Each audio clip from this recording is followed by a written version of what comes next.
For my daughter's 6th birthday, my in-laws sent her a cute brown teddy bear as a gift. She looked happy at first, then froze. "Mommy, what is it?"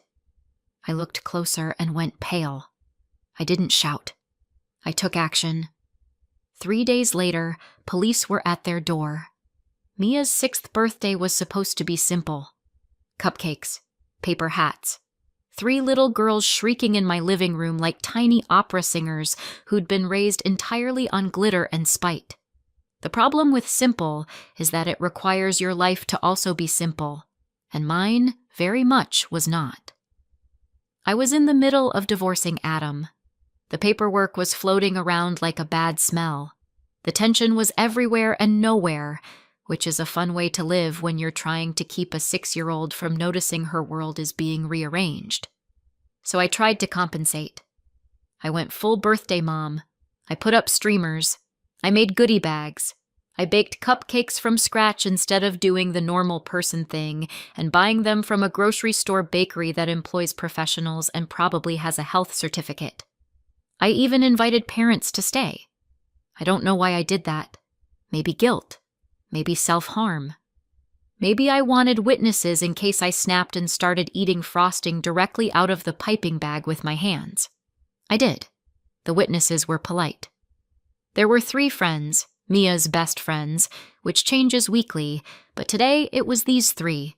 Their parents hovered with that awkward energy of people trying to be supportive without admitting they've already asked their spouse. "So, are Michelle and Adam, you know?" I smiled too much. I laughed too fast. I used the voice you use when you're hosting a baby shower for someone you hate. Everything was fine. Mia was fine. And then the mail came. It was a neat pink box with a bow that looked like it had been measured and tied by a person who irons bed sheets. Janet and Frank. My in-laws. The type of people who believe presentation is character. There was a note taped to the top. "For Mia, open today." Because of course, Janet and Frank weren't coming to this party.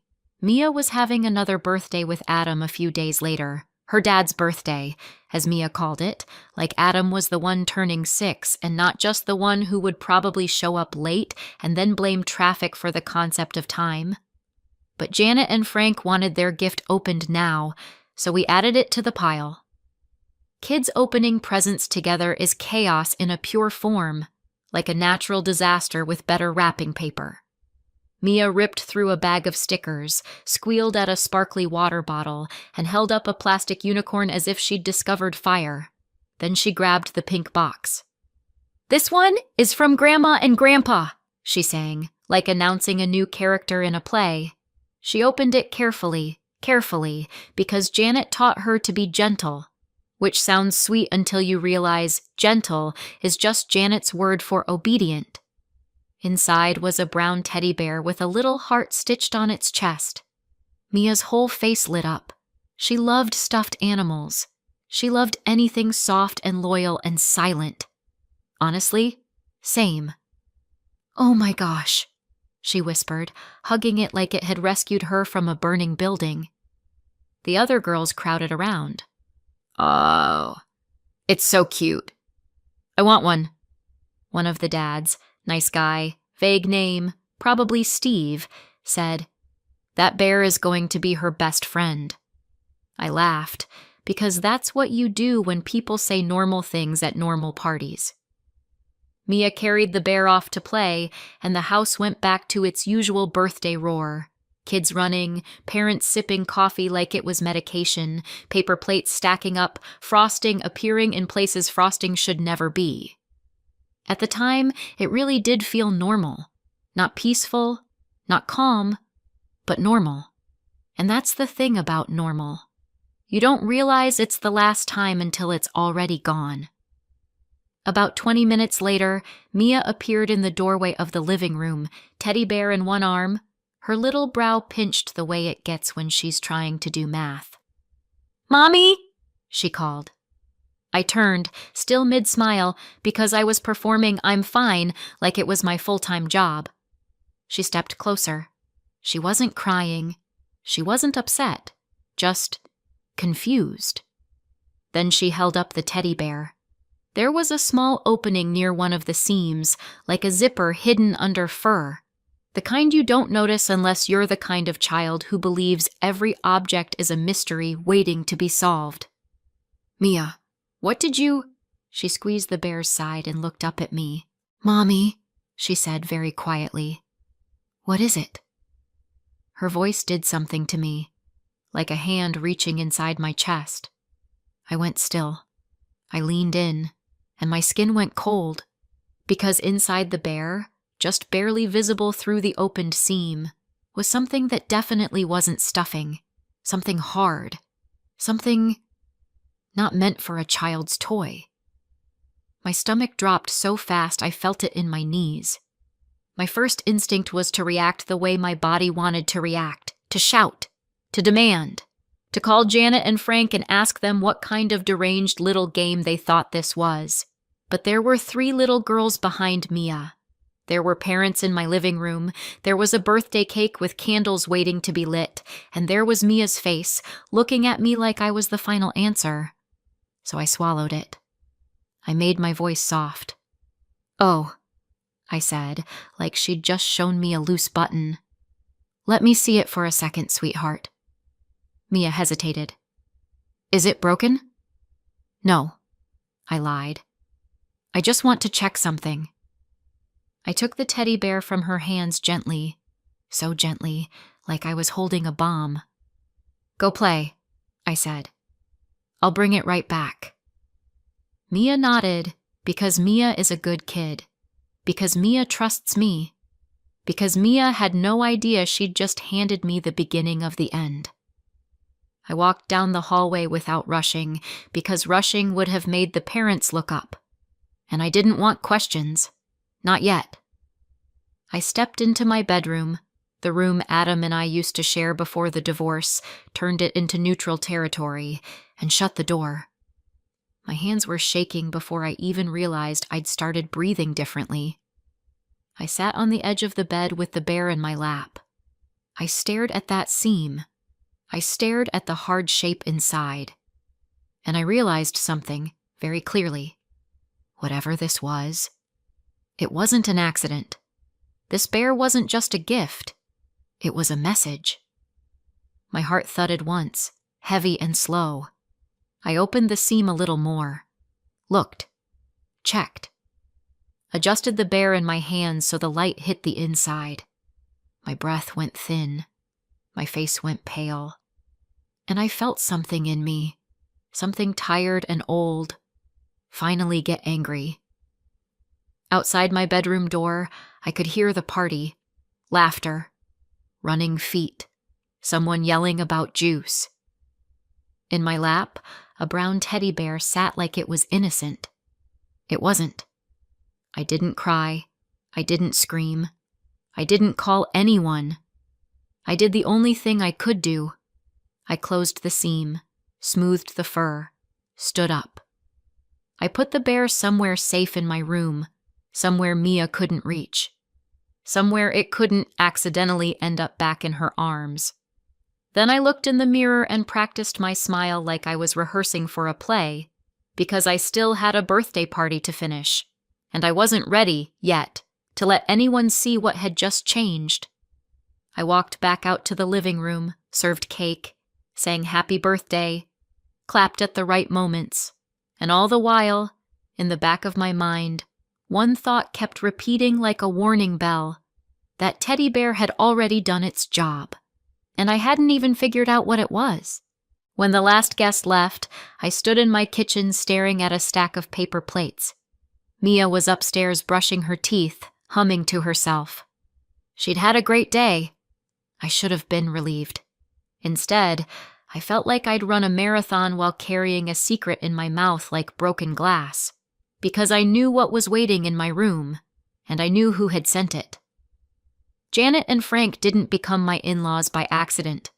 They came with Adam like a warranty you don't read until it's too late.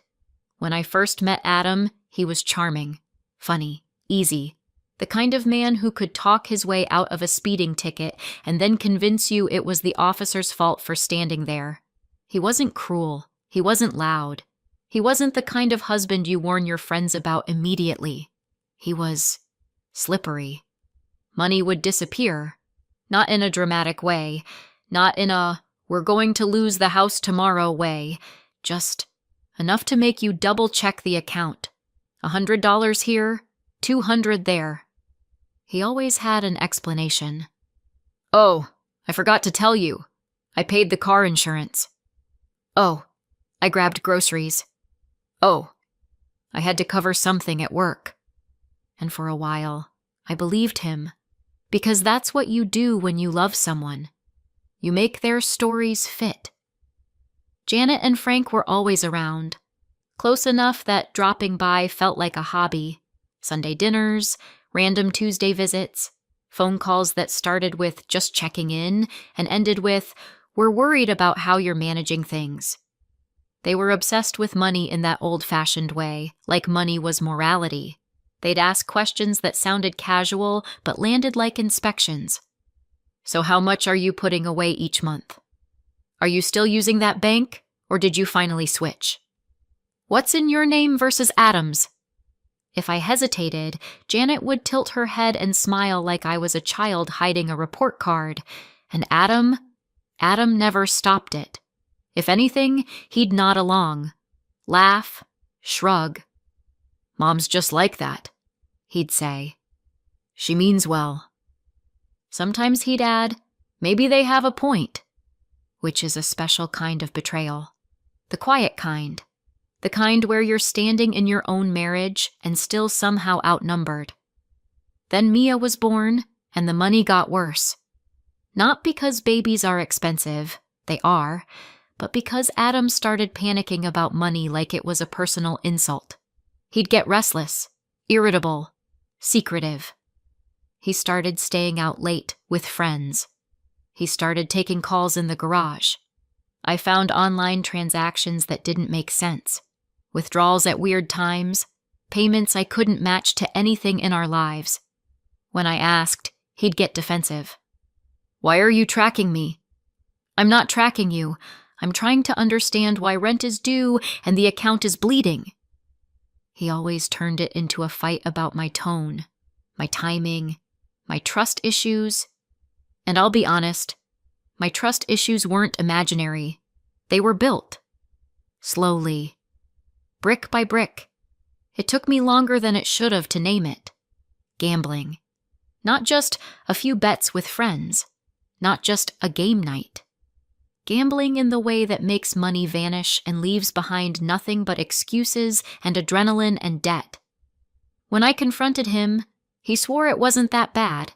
He swore it wasn't often. He swore he had it under control. Janet and Frank's response was, not what you'd hope. They didn't say, Adam, stop. They didn't say, Adam, get help. They said things like, Michelle, you need to be more supportive. They said, money stress makes men do things. They said, maybe if you didn't make him feel judged. It was always my fault somehow, and Adam, again, did nothing. He let them. He let them talk over me like I was furniture. He'd stand there and act tired and say, can we not do this right now? As if the problem was the conversation, not the gambling. I tried, for longer than I'm proud of. I tried budgets. I tried joint counseling. I tried giving him more freedom, which is hilarious in hindsight because what he wanted was freedom from consequences. I tried to be calm and rational and supportive, but I also had a daughter. And at some point, you realize you're not raising one child. You're raising two, and one of them has a driver's license. The final turning point came after my father died. He wasn't young, but losing him still felt like someone pulled a chair out from under my life. He left me some money, not a fortune, not quit your job and buy a vineyard money, but he also left something else, a trust set aside for Mia, about $150,000. My father didn't restrict it down to the last penny. He trusted my judgment. It could be used for Mia if needed. That was the point. But I didn't want to touch it. I wanted to protect it like it was oxygen. College, a first apartment, a future where she didn't have to start adulthood already behind. Adam found out, and the tone of our marriage changed overnight. At first, it was just a suggestion. We could borrow a little. We could pay off some things. It's for Mia anyway. If we use it on expenses now, that's still for her. He started pitching it like a loophole. Then the requests got sharper. He claimed he had a business opportunity, a debt that needed paying, an urgent situation that would blow up if we didn't act. I later learned those urgent situations were gambling debts and losses he couldn't admit out loud. When I refused, he got angry. When I refused again, Janet and Frank got involved. They cornered me at dinner. Janet smiled and said, "A good mother uses every resource for her child." Frank grunted and said, "What's the point of money if you won't use it?" Adam sat there like a spectator at his own life. That's when I knew. This wasn't just about money. It was about control, and they wanted mine. I filed for divorce. I didn't want to. Not really. I didn't grow up dreaming of joint custody schedules and split holidays. My own parents divorced when I was Mia's age. I remember the confusion, the 2 birthdays, the feeling of being passed back and forth like luggage. I swore I wouldn't do that to my child, but I also swore I wouldn't let my child grow up watching her mother be drained, financially, emotionally, by a man who wouldn't stop and parents who would never let him face himself. So I did it. And then, because I'm apparently allergic to making things easy for myself, I tried to be generous. I offered 50-50 custody. I offered to split assets cleanly. I even offered to keep things peaceful around the inheritance I'd received while we were married, because it wasn't worth a legal war. Legal fees can eat a life whole. Adam acted like he agreed. We were almost settled, Angela Park said. My lawyer, calm and sharp, the kind of woman who could stare down a hurricane. Adam hadn't signed yet, but he played cooperative. And I believed him. Because I wanted to believe him. Because Mia deserved adults who could act like adults. So when Janet and Frank mailed that bear and insisted it be opened early, part of me thought it was just them being them. A power move. A performance. A way of making sure their presence hovered over my house even when they weren't in it. I didn't yet understand how far they were willing to go. But I did understand one thing. Standing in my bedroom earlier that day, I'd offered them peace, and they'd answered with something hidden inside a teddy bear, which meant the amicable part had never been real. It had just been the mask. And now, I couldn't stop wondering, if I was already giving Adam half, what else did he want? By the time Mia was in bed that night, I felt like my face hurt from pretending. She was still glowing from the party, sticky hair, cupcake frosting in places I didn't want to identify, the soft exhaustion of a child who'd been celebrated properly. "Best birthday ever," she mumbled into her pillow. My throat tightened. "Mine too," I lied, because mothers lie for love all the time. I tucked her in, kissed her forehead, and stood in the doorway for a second longer than usual. Mia didn't know. Not really. She knew something had been weird about the bear. She knew I'd taken it away, but she didn't know the storm. She didn't know the shape of what was coming, and that was the most painful part. Now the house was quiet, and the quiet was loud. I went back to my bedroom and took the teddy bear down from where I'd hidden it. It sat in my hands like an accusation. I opened the seam Mia had found. Wider this time. Inside was a small device. Hard plastic, wiring, something metallic. Not stuffing. Not a squeaker. I didn't understand it at first. Not completely. I'm not stupid, but I'm also not the type of person who casually identifies electronics hidden in plush animals.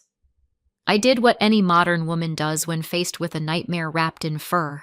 I took pictures, close-ups, angles, the tiny printed numbers on the plastic casing. Then I Googled. The search results didn't feel real at first. They felt like something that belonged to someone else's life. But piece by piece, it came together. A recording component, a location tracker. So they were trying to spy on us. But why? What did they want? What did Adam want? My hands went cold all over again.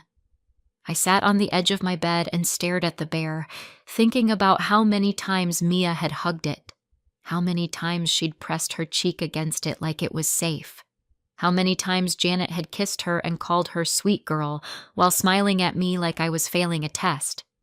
I didn't cry. I didn't shout. I didn't even call Adam right away because I already knew what that call would be. He'd deny it. He'd say I was paranoid. He'd say I was spiraling. And then he'd report back to them, and they'd adjust. No, if they were playing games, I wasn't going to announce my moves. I put the bear back together as best I could, like I hadn't seen anything. Then I placed it in a sealed bag, tucked it away. Then I sat there in the dark thinking one simple thought. Adam is good with tech. Janet and Frank are good with guilt and control and casserole dishes. But tech? Adam. The next morning, I called Angela Park. I didn't even try to sound casual. I need to see you, I said. Angela didn't ask why. She just gave me a time. Her office smelled like clean paper and stress. I sat across from her desk and slid my phone forward. I took photos, I said, of a device, inside Mia's birthday gift. Angela's face didn't change much, but her eyes sharpened. She studied the pictures, zoomed in, zoomed out. Then she looked up at me. Michelle, she said, very calmly, this is serious. I know, I said. That's why I'm here. Angela set the phone down gently, like it might bite her. Before we talk about the device, she said, I need to tell you something. My stomach tightened. She opened a file, my file, and pointed to a page. Adam rejected the 50-50, she said. I blinked. What? He rejected the custody proposal, Angela repeated. He wants full custody. My mouth went dry. That doesn't make sense, I said. He said I know what he said, Angela cut in, still calm. I know what he presented to you, but in the paperwork, he's alleging you're unstable. My heart started pounding in my ears. He's calling me unstable? Angela nodded. And he's requesting that the court place him in control of decisions involving Mia's finances and care. There it was. The click. The reason. It wasn't about Mia. Not really. Because if it were about Mia, 50-50 custody would have been enough. But full custody meant control. Full custody meant access. Full custody meant a pathway to the only real money in this entire mess. Mia's trust fund. I sat there, hands clenched in my lap, and I felt something in me shift, something that had been trying to stay polite for months. I'd offered him fairness. I'd offered him peace, and he'd answered by trying to wiretap my home and take my child. Angela leaned forward. Do you have evidence of his gambling? Yes, I said immediately. Texts, bank statements, messages where he asked me to use the trust money. Good, she said. We're going to need it. She tapped my phone again. And this device. We need to treat it properly. You should file a police report. The device itself becomes evidence. Any forensic results take time, but the fact it exists is powerful.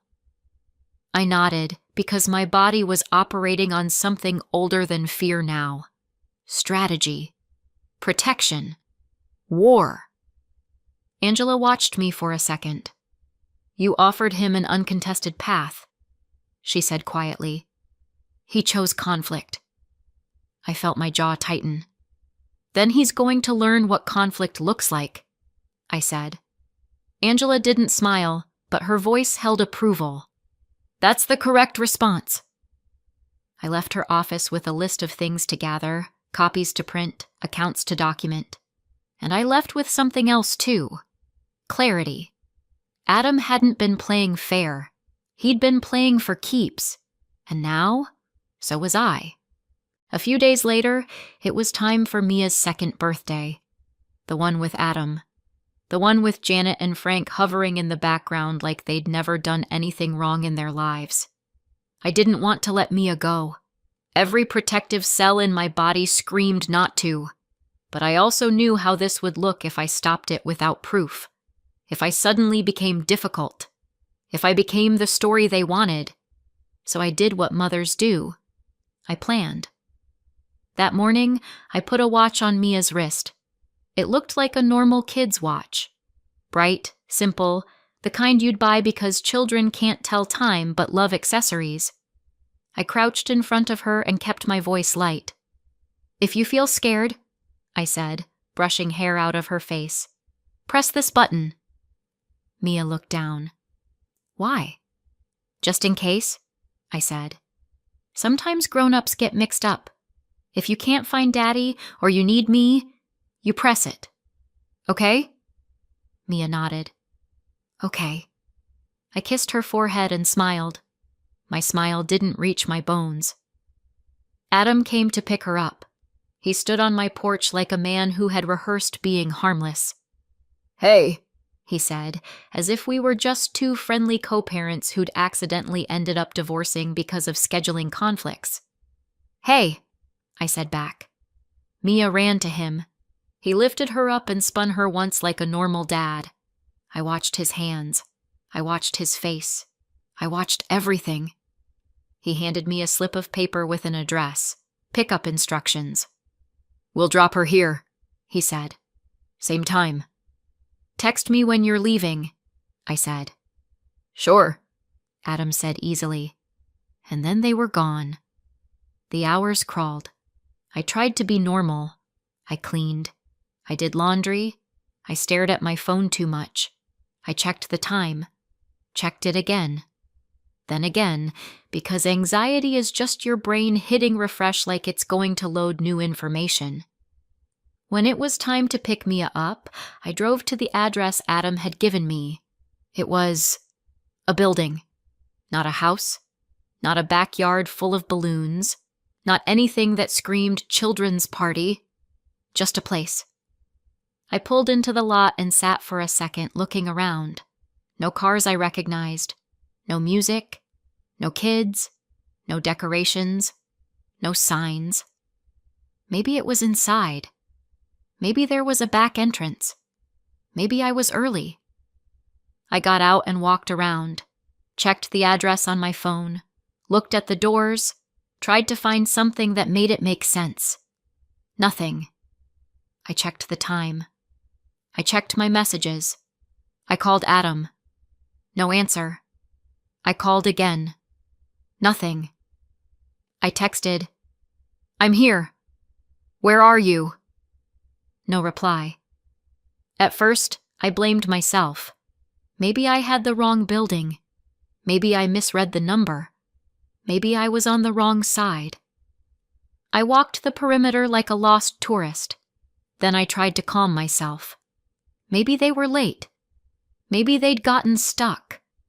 Maybe they were 5 minutes away with Mia in the car singing happy birthday to herself. I waited. I scanned the street. I called again. Still nothing. And slowly, painfully, the rationalizations fell away, and fear stepped forward.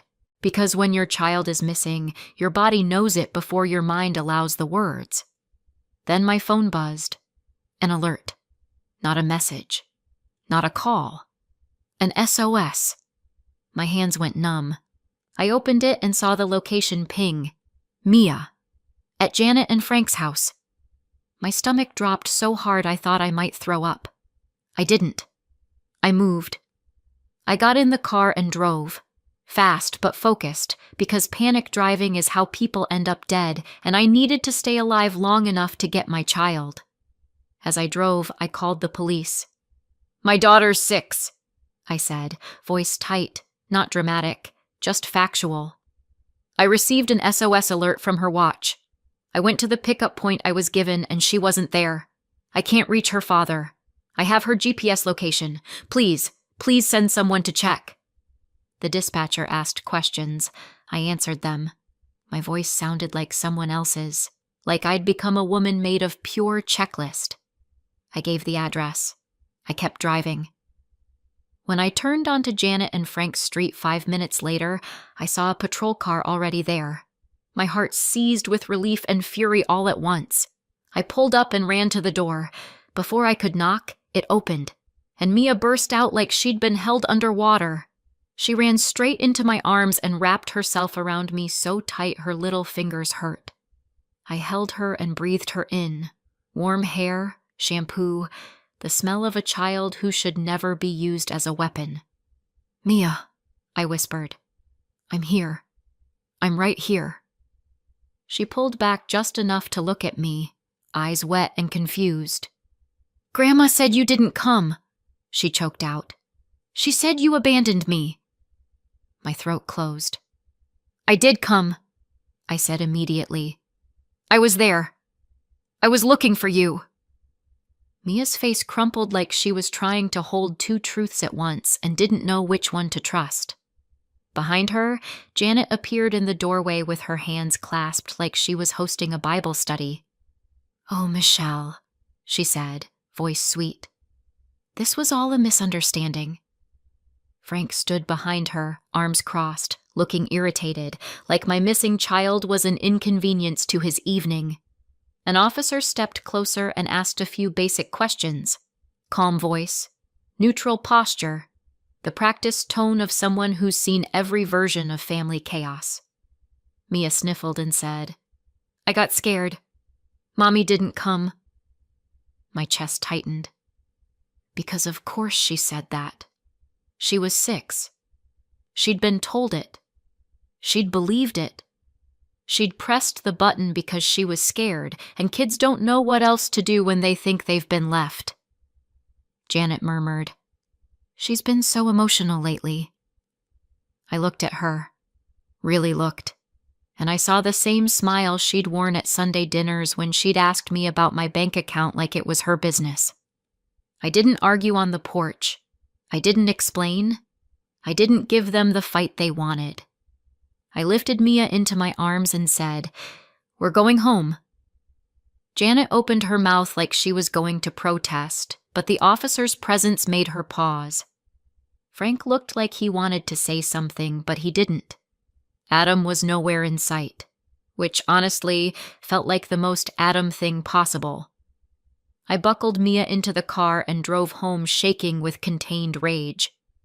Once we were inside, I made hot chocolate.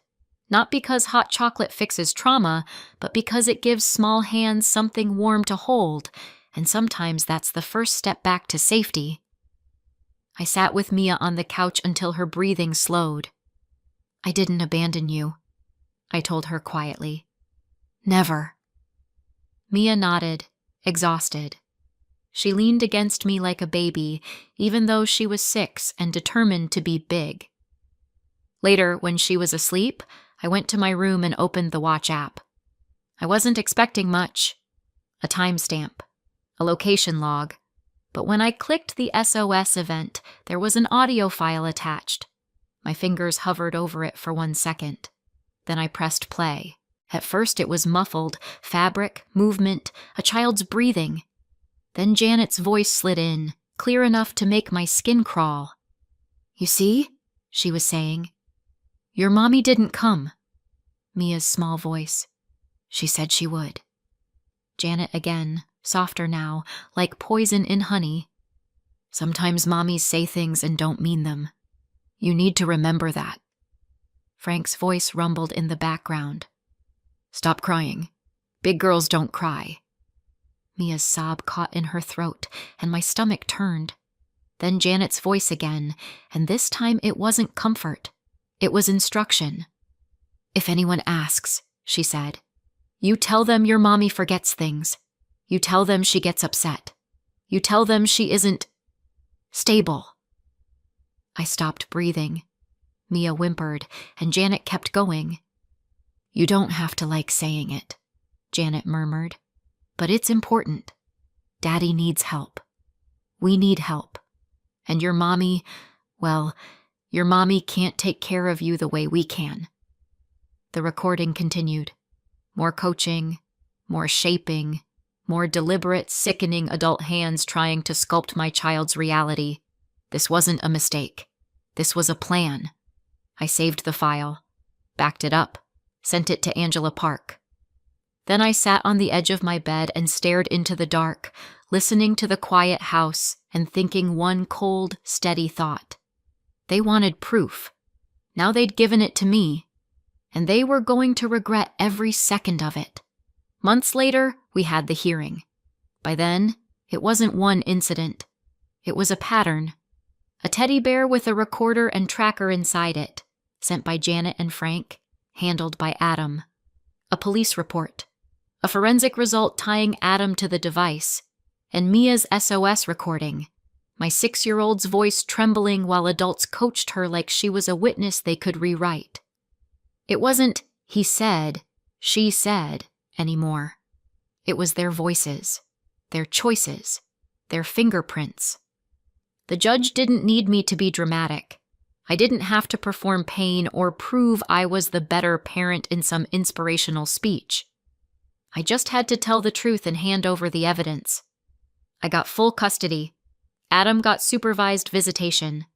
On paper, it was structured. In reality, he barely used it. Every other week if he felt like it, sometimes less. Sometimes he'd cancel last minute, like fatherhood was an optional subscription. Janet and Frank disappeared from our lives completely. Mia didn't ask about them anymore. Not after that day. Not after the lies. Not after the feeling of being turned into a pawn and realizing it. Kids don't always have the words for betrayal. They just stop reaching for the people who did it. And financially, I could finally breathe. My salary stayed in my household. No more money vanishing. No more emergencies that always required my sacrifice. Mia's trust fund stayed untouched and invested. $150,000 sitting exactly where it belonged. In her future, not in someone else's appetite. Sometimes, late at night, I think about how close I came to playing nice right into a trap. And then I look at my daughter, safe, sleeping, steady, and I know I didn't go too far. I went exactly far enough. So what do you think? Did I go too far or not far enough? Let me know in the comments, and don't forget to subscribe for more.